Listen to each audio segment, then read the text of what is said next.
Le champ suivant, affiché sur les PDF, nous permet d'implémenter les modèles de documents fournis par Dolibar. La liste des modèles pris en charge est inscrite dans l'infobulle.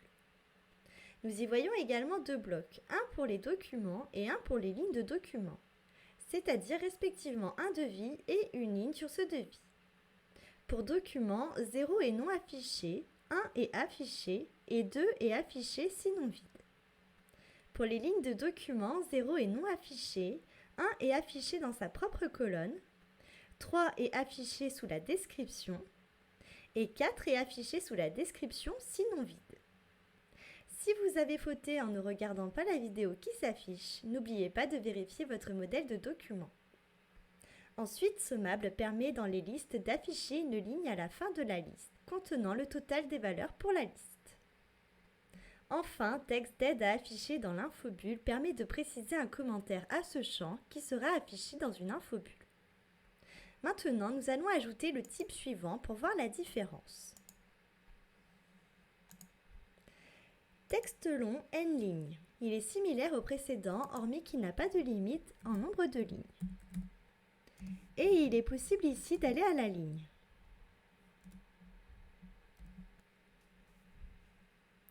Nous enregistrons et nous ouvrons une fiche de création de tiers pour voir la différence. Nous actualisons celle-ci et nous retrouvons bien le champ que nous venons de créer. Nous passons au type suivant.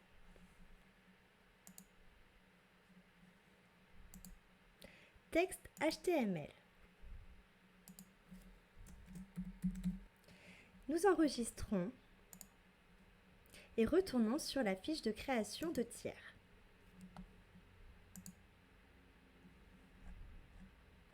Comme nous pouvons le voir, Texte HTML procure un éditeur permettant d'ajouter du texte, des images, des liens, etc. Il transforme votre saisie en code HTML.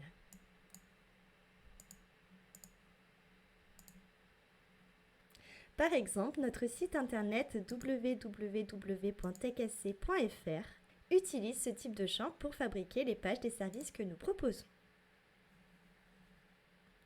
Ici, les points d'hélice sont faits dans l'attribut supplémentaire et non dans le code de la page du module site web de Dolibar. Ensuite, le type suivant, numérique entier. Il permet de saisir un décimal qui sera arrondi au plus proche et au supérieur pour le point 5 à l'enregistrement. En visualisant la liste des attributs, nous pouvons constater que nous avons oublié d'incrémenter la valeur de la position à chaque fois. Par défaut, Dolibar laisse cette valeur sur 100 et affiche les attributs sur les formulaires et les listes dans l'ordre de création ou de modification. Nous corrigeons tout de même cela rapidement.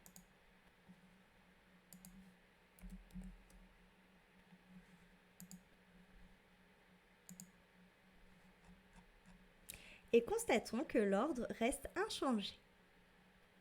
Ensuite, le type suivant,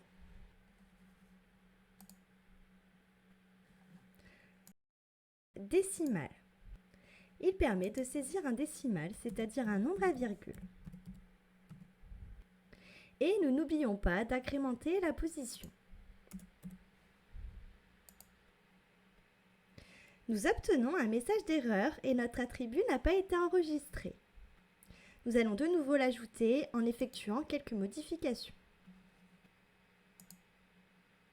Nous allons cette fois-ci ajouter un S à la fin du libellé et du code. Cela a fonctionné.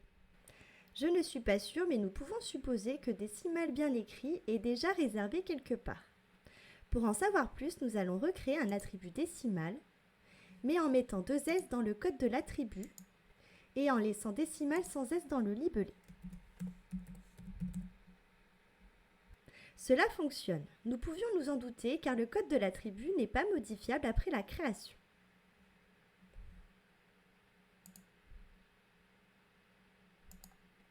Ensuite, date.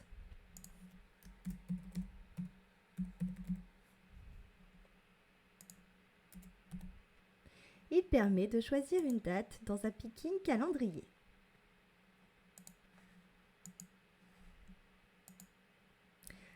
Ensuite, date et heure.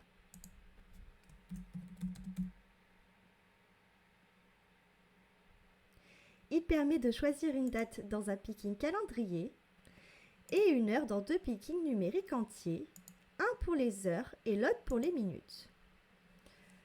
Ensuite, l'attribut suivant, Boolean, qui permet d'ajouter un champ à cocher.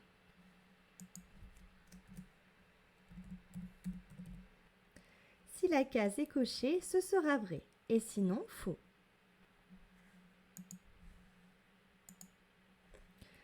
Ensuite, prix.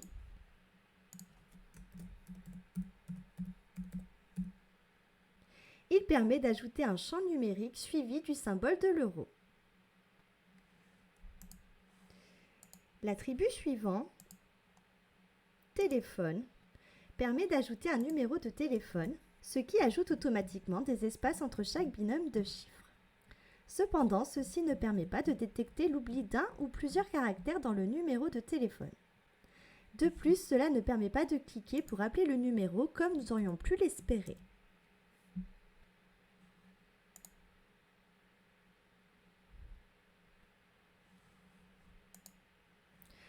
Ensuite, mail permet d'ajouter une adresse mail. Celle-ci doit obligatoirement comporter @votrewebmail.com pour être valide.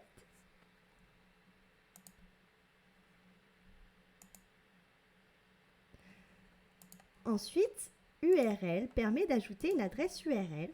Celle-ci ajoutera automatiquement http:// et créera un lien cliquable.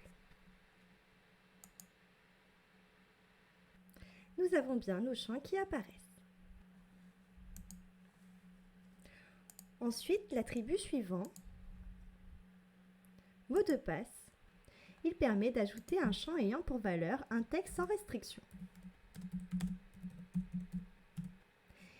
Ici, un champ valeur est disponible, qui, s'il est vide, permet que le mot de passe soit stocké sans cryptage. Et si auto est saisi, la règle par défaut de cryptage sera appliquée. Il est primordial pour la sécurité de mettre auto. Sinon, toute personne ayant accès à vos bases de données connaîtra cette information sensible.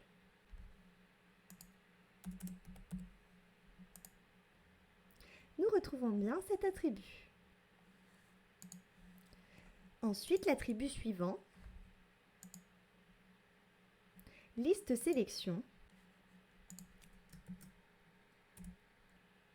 Il permet d'ajouter un champ ayant pour valeur une liste déroulante proposant des choix indiqués initialement dans le champ valeur comme ceci.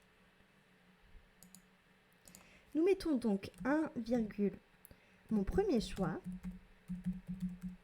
à la ligne 2, mon deuxième choix, à la ligne 3, mon troisième choix.